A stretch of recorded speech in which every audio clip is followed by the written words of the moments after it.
Hold on. Okay. I've talked to the county manager, and of course, the county commissioners. The county owns all of this.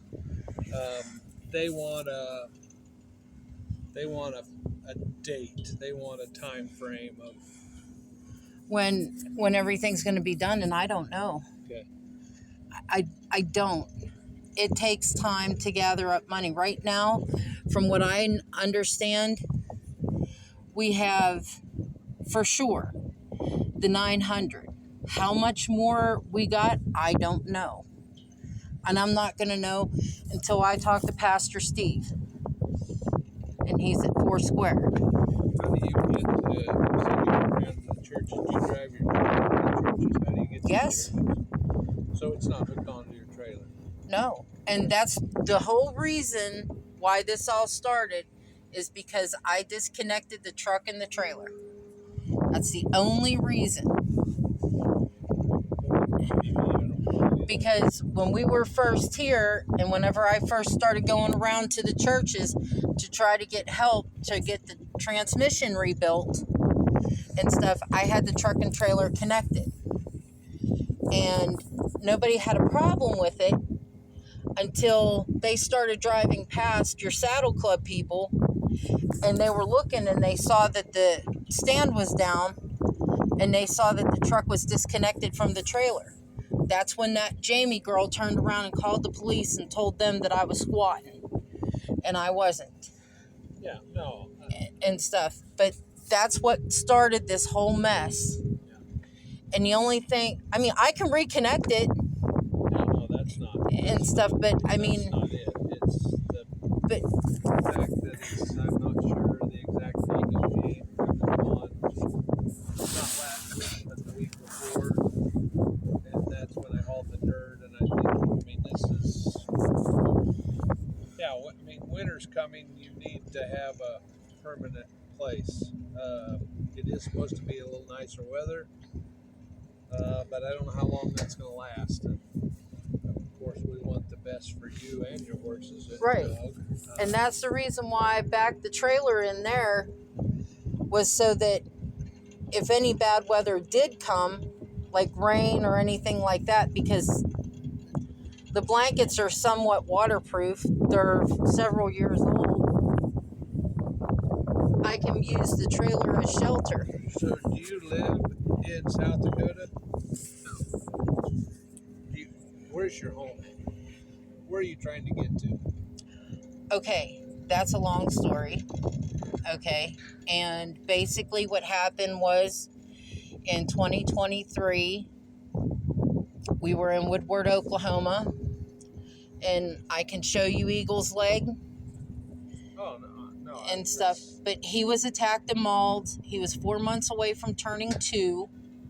There's documentation of it all over Woodward. It's public information. I did sue the pit bull and pit bull mix that attacked and mauled him. It was the full-blooded pit bull that took 2 chunks of flesh out of his left front leg. And that has left him with a crooked left leg and a grade 2 lameness. And he was my shot at making it.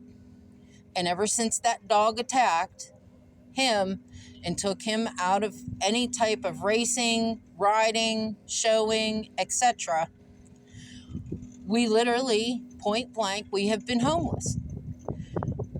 I did have a boarding stable here in Kansas on the east side. That was a disaster. We left there.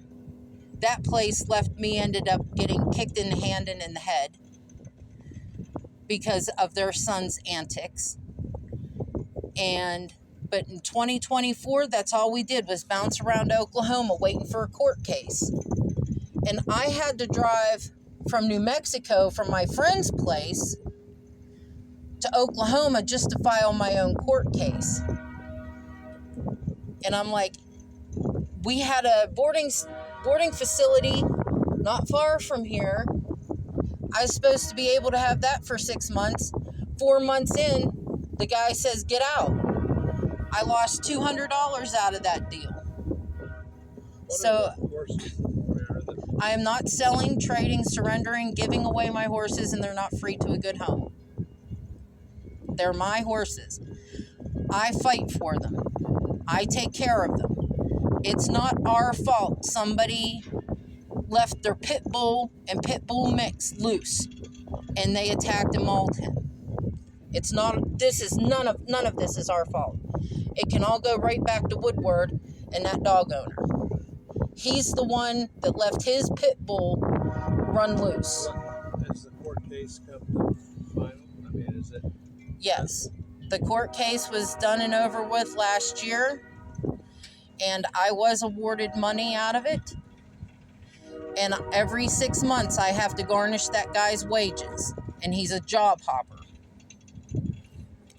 So as far as I know, he's still working at this new facility. But I never know when he's going to move to a new job. I don't know.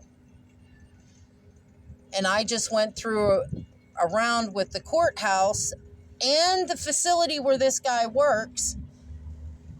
Okay, just trying to find out why they're withholding money from me. They did that for a month and a half in July. They lied about it. I have the proof of when them checks were mailed out. They just attempted to do it again till I started calling around. I have proof when they mailed it out. The courthouse tells me because I'm a slow learner and because I have learning difficulties, they're not helping me anymore with anything. Where do they send it? And I have, Where do they send it to? and I have all of that on recording. Yeah, but where do they send that? The dog owner's check, Yeah. garnished wages, they send that to my mom. Me and her have a joint checking account. Where does she live? What state? Pennsylvania. Then she wires the money to you or sends the money to you? That's How do you get- that's personal. I mean, that gets personal. I mean, I'm not. No, we're trying to help you. I understand, figure out a but plan and know that it's people higher up than the extension office want some kind of closure ending, and I don't know what to say except I am doing the best that I can. Most of these churches are only in on Sundays and stuff, and I only drive my truck when I absolutely need to. And it's important that I go to these pastors at these churches and talk to them. Now, the one pastor that said, I'm not a priority, okay, I understand that. He told me point blank, we're not helping you. You're not a priority. Okay. So I got up and left. I went to the next church. But I only get Social Security. And I don't know that dog, I'm supposed to be getting a check every 2 weeks from that dog owner. But like I said, I can prove it. They lied to me for a month and a half in July, and they attempted to do the same thing that they did in July just recently. I don't know. That's why every conversation I have with them, even with that courthouse in Woodward, is recorded. As soon as the federal government comes back online, I'm getting a hold of the ADA, and I'm going to let them hear those recordings from that courthouse. Because obviously they're protecting this dog owner for whatever reason. I don't know. I don't know why this guy's employer is withholding checks from me for a month and a half, and I don't know. probably doesn't have a job or doesn't have money. No, he was working there. That's the problem. He's working there. They're just withholding checks. For what reason? I don't know.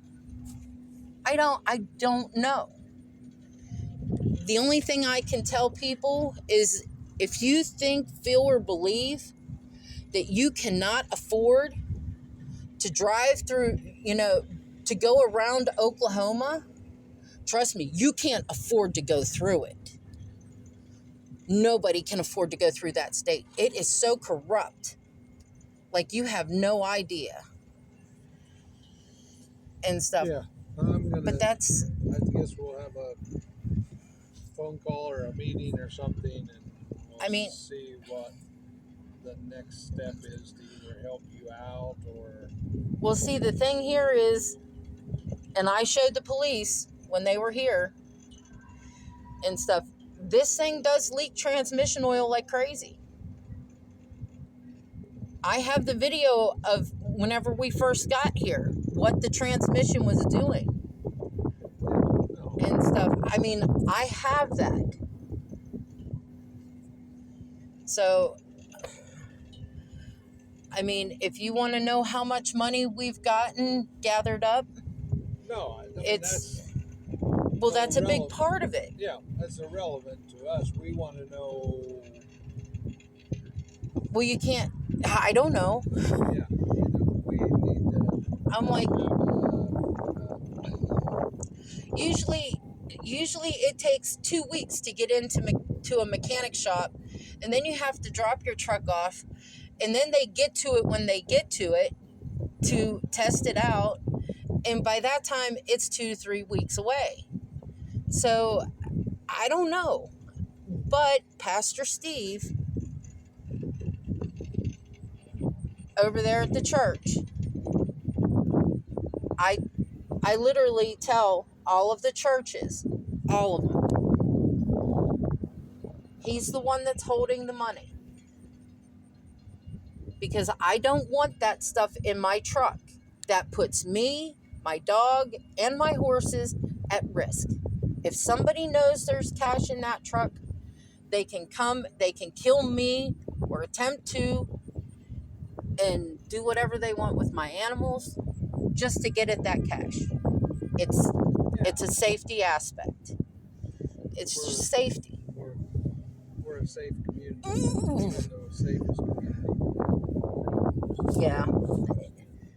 Well, the people at the one church that I went to, they were just like, well, they said it's better that a pastor holds it and stuff, and I was like, I'm looking at the safety aspect of it.